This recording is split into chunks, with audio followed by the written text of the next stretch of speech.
आज हमारे देश में कोई भी शुभ ईद या ईद की बधाई नहीं कहता, लेकिन जब होली की शुभकामनाएं दी जाती हैं तो होली की बधाई से ज़्यादा बहुत सारे लोग होली मुबारक कहते हैं या होली की मुबारकबाद कहते हैं।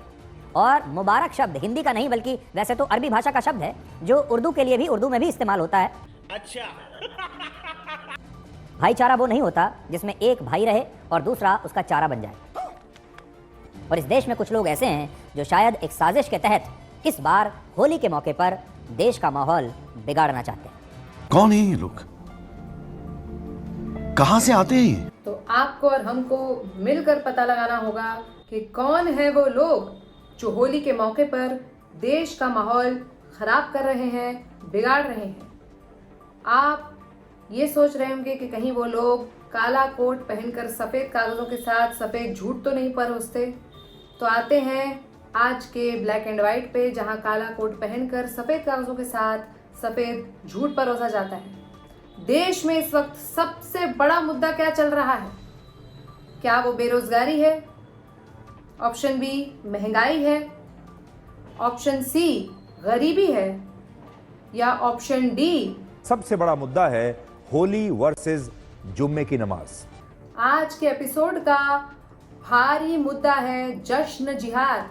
जी हाँ, जब भी हमें अपना जश्न मनाना होता है, एक तबका आ जाता है जो कहता है कि हम भी अपना जश्न इसी समय मनाएंगे और जिहाद फैलाता है। इस जश्न जिहाद को रोकने की आज हमने मुहिम छेड़ी है। भारत में इस वक्त होली और रमजान के त्योहार को लेकर हिंदू और मुसलमानों के बीच सांप्रदायिक तनाव पैदा करने की पूरी कोशिशें हो रही हैं और ये पिछले 2 हफ्तों से चल रहा है। जिस तरह महाकुंभ 100 माफ कीजिएगा, हमारे जबान पर 100 करोड़ ही क्यों चढ़ा रहता है पता नहीं, लेकिन जिस तरह महाकुंभ 144 साल बाद आया था, उसी तरह होली भी 365 दिनों बाद एक बार ही आती है। जुम्मा तो जुम्मे के जुम्मे हर जुम्मे आता है और 52 बार आता है साल में। तो अब आप ही को फैसला करना है कि जुम्मा या होली। ठंड भर जो हमने ना नहाकर पानी बचाया था, उस बचे हुए पानी का इस्तेमाल होली पर नहीं करेंगे तो कब करेंगे? हमारे होली के त्योहार पर पानी मत फेरिए, हमें होली पर पानी का इस्तेमाल करने दीजिए। होली गंदे लोगों को नहलाने का त्योहार है। जो लोग पूरी सर्दी नहीं नहाए हैं, उन्हें इसी दिन तो नहलाया जा सकता है। तो यदि ये लोग इस दिन भी नहीं नहाए तो पूरे मार्च और अप्रैल तक ये लोग महकते रहेंगे और शहर के शहर बर्बाद कर देंगे। तो फैसला आपका है कि आप अब किसे तरजीह देना चाहते हैं, जुम्मे को या होली को। हमारा मानना है यदि देश का हित चाहते हैं तो ऐसे सभी लोगों को नहलाना जरूरी है और होली ही मनाना जरूरी है। होली एक बेहद सेकुलर त्योहार है। जो होली का हुआ, होली उसी की होली।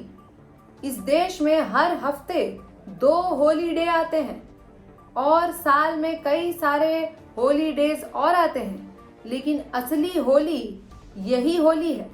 इसीलिए आपको फैसला करना है कि ये होली आपको मनानी है या फिर आपको इस बार जुम्मा मनाना है।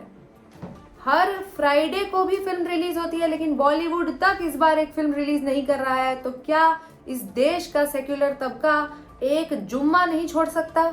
और जो लोग होली ठीक से मनाना भी चाहते हैं तो उनके रास्ते में कैसी अड़चने आती हैं आप ये देखिए।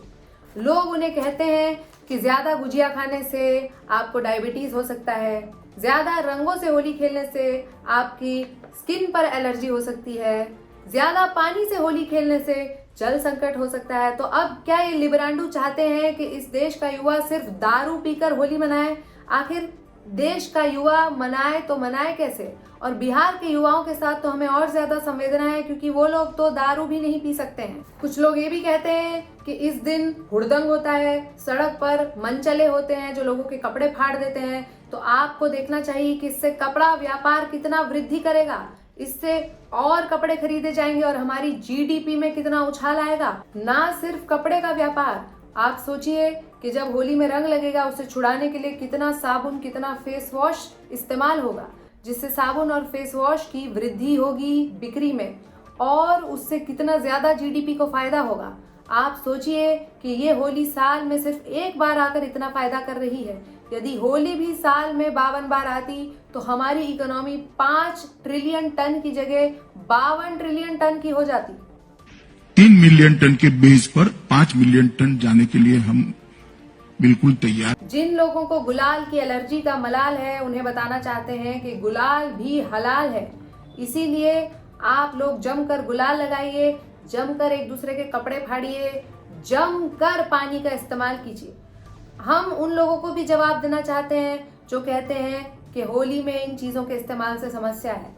मान सकते हैं गुलाल से एलर्जी होती होगी, पानी ज़्यादा इस्तेमाल करने से जल संकट हो सकता होगा, लोगों के कपड़े फाड़ने से कंसेंट का वायलेशन होता होगा। आजकल ये नया एक टर्म आ गया है जो जेनजी बहुत इस्तेमाल कर रहा है, ये सब हो सकता होगा। गुजिया ज़्यादा खाने से डायबिटीज़ हो सकता होगा, लेकिन एक चीज़ है जिसके सेवन से कोई नुकसान नहीं है, वो है भांग। ये शुद्ध आयुर्वेदिक चीज़ है। हमें तो पतंजलि से हम अनुरोध करते हैं कि जल्द ही इसको डब्बों में बेचना शुरू करें। जो भी अड़ाए आपके होली के सेलिब्रेशन में टांग, उसे भी पिला दीजिए भांग, क्योंकि हम दीपक भाई नहीं हैं तो शराब से हमारा कुछ नहीं होगा।